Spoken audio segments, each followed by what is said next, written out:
کہ ہم نے قرآن کریم پڑھ لیا، سن لیا، اب قرآن کریم کے کچھ حقوق ہیں جو ادا کرنے ضروری. صرف قرآن کریم کو رمضان میں سن لینا، تراویح کے اندر پورا قرآن کریم پیچھے کھڑے ہو کے سن لینا یا پڑھ لینا، اس سے قرآن کا حق ادا نہیں ہوتا.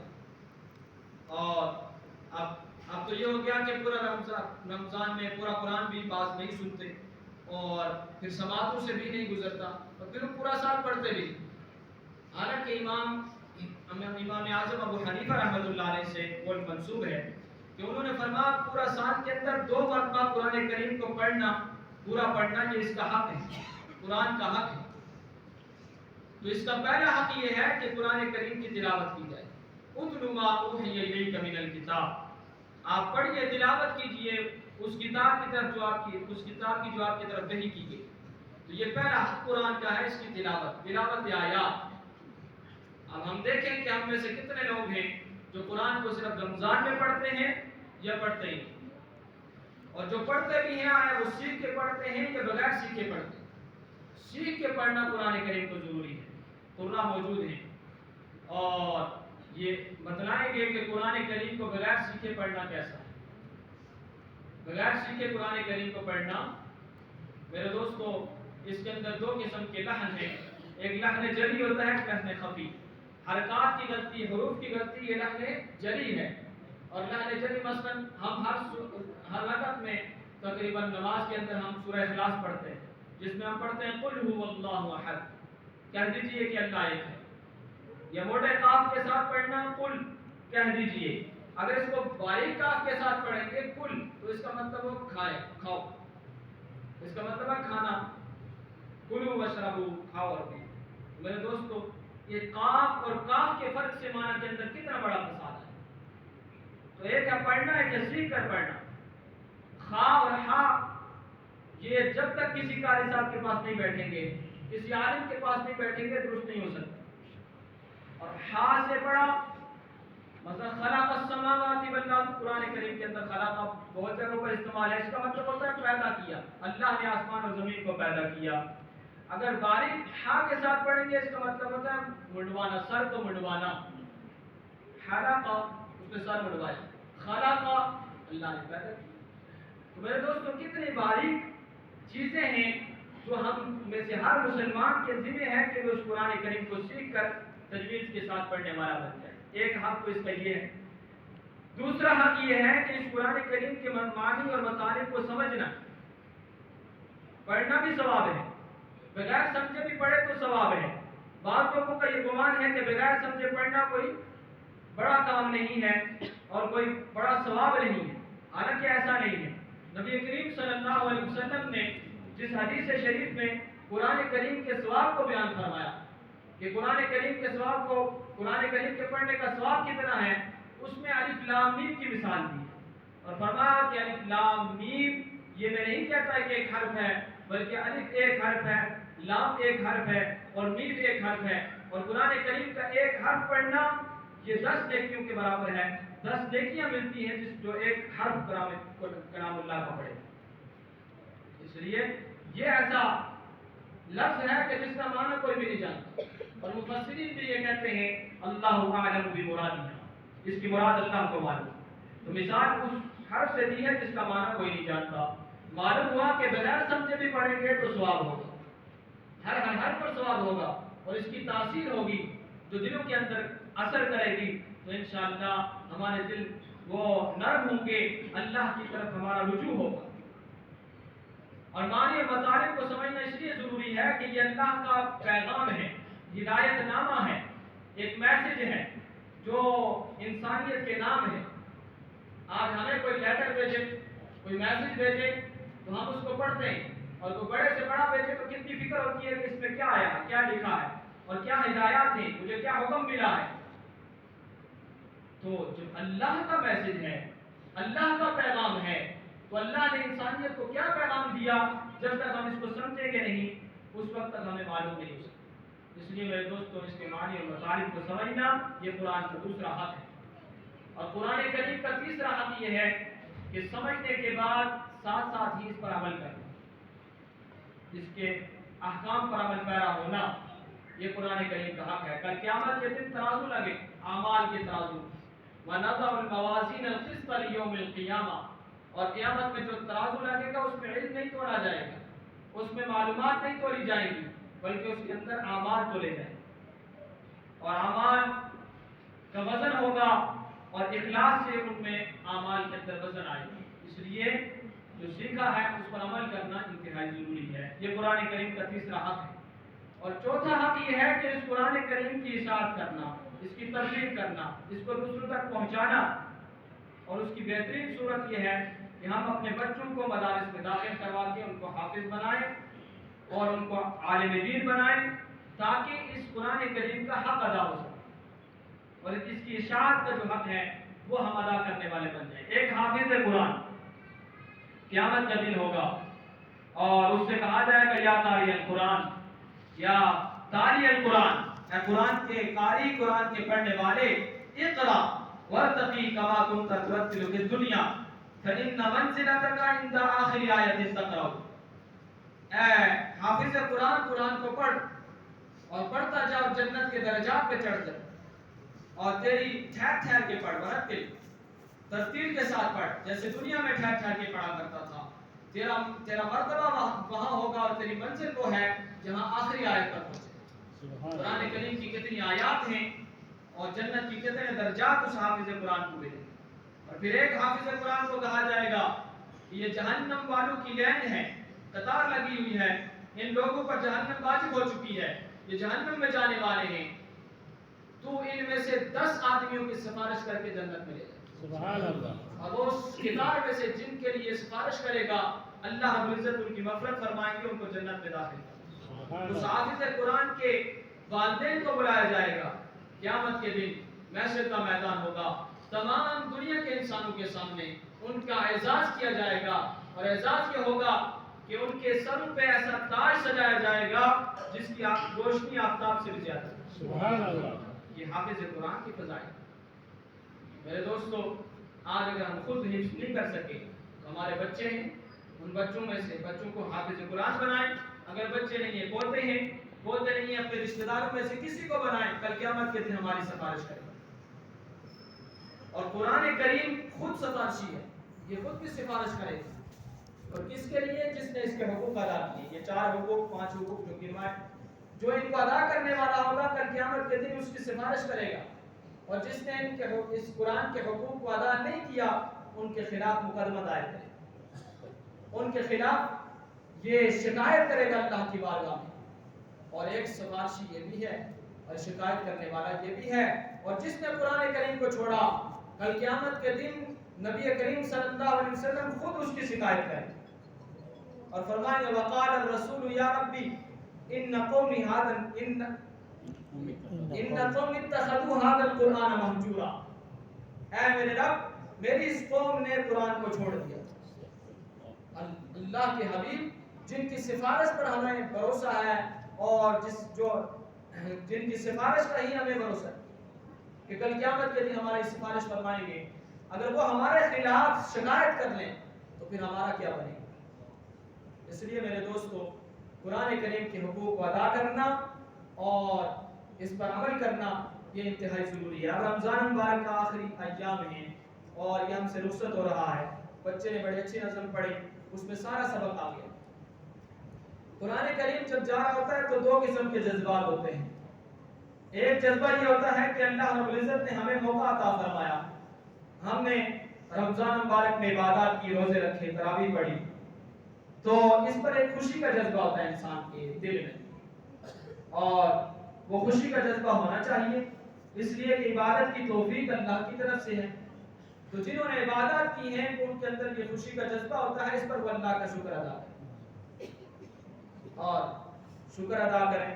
اور دوسرا جذبہ ہوتا ہے کہ پتہ نہیں میری یہ عبادات اللہ کے ہاں قبول ہوں گی یا نہیں، اس کی فکر ہونی چاہیے. ہم نے عبادات تو کی ہیں لیکن ہماری کوئی عبادت ایسی نہیں ہے جو اللہ کی بارگاہ میں پیش کرنے کے قابل ہو، تو آئے یہ قبول بھی ہوں گی یا نہیں ہوں گی. اور اگر قبول نہ ہوئی خدا نخواستہ، اللہ تعالیٰ ہم سب کی عبادات کو قبول فرمائے، ہماری بخشش و مغفرت فرمائے. قبول نہ ہوئی، ہماری بخشش نہ ہوئی، مغفرت نہ ہوئی، تو پھر ہم نبی کریم صلی اللہ علیہ وسلم کی اس بددعا کے زمرے میں نہ آ جائیں جو آپ علیہ السلام نے منبر پر چڑھتے ہوئے ارشاد فرمائی تھی.